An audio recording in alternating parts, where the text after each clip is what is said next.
Extrude Modifier. So here I have some text.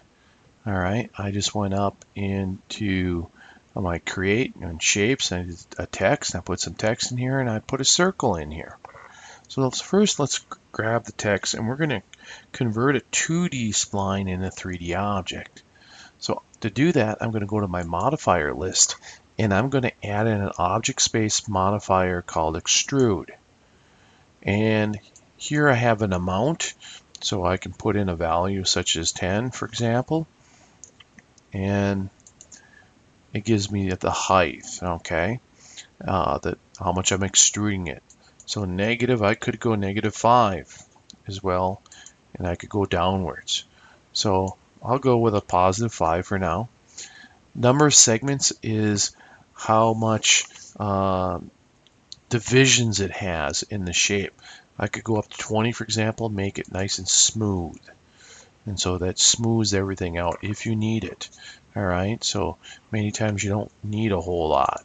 Okay. Capping. This is the surface or the bottom. And if I turn off the cap end, you can see that it took the top surface off these letters. I'll put it back on. You can see that surface or is capped. So I'm turning the cap on the end on and off, and the start is on the bottom side, so we can't really see that as well right now. My output right now is a mesh. I could turn it to a NURB so it's be super smooth, or I could go to a patch, and it's got to think. So patch is kind of primitive. So lots of time we're going to use mesh unless we need to really smooth. We'll go with the NURBS. So there we have an extrusion. Let's go ahead and pick on our circle here. We'll go up to our modifier list. We're going to go to extrude. I'll put the amount in. I'll put 20 in. And I might even put in 15 on my segments to smooth it out really nice.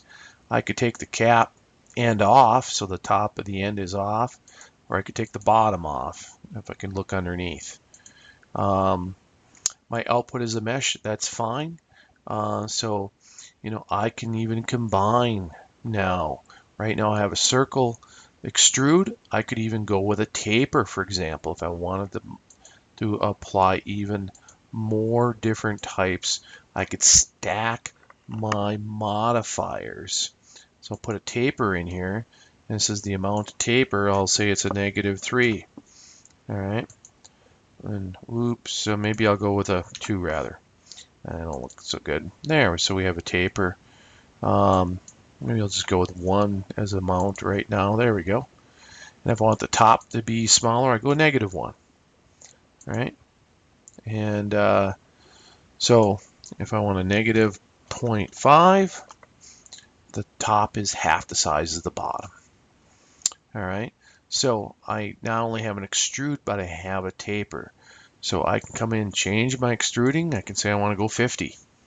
Right? And now I'm doing double the amounts of things. I'm stacking a modifier on top of another modifier. So these are very powerful. I could now throw, say, a bend in there, for example, and I can have them all being changed and dependent on one another. So the extrude command, if I come in here and just turn off my light bulb, it doesn't even extrude anymore. I come in here and turn off my taper, and I don't see the taper. So I can turn those on and off as needed, and I can have multiple modifiers. But we started with the extrude modifier. The extrude modifier is really just a way to convert a 2D spline into a 3D object that gives it thickness or say a depth to the spine.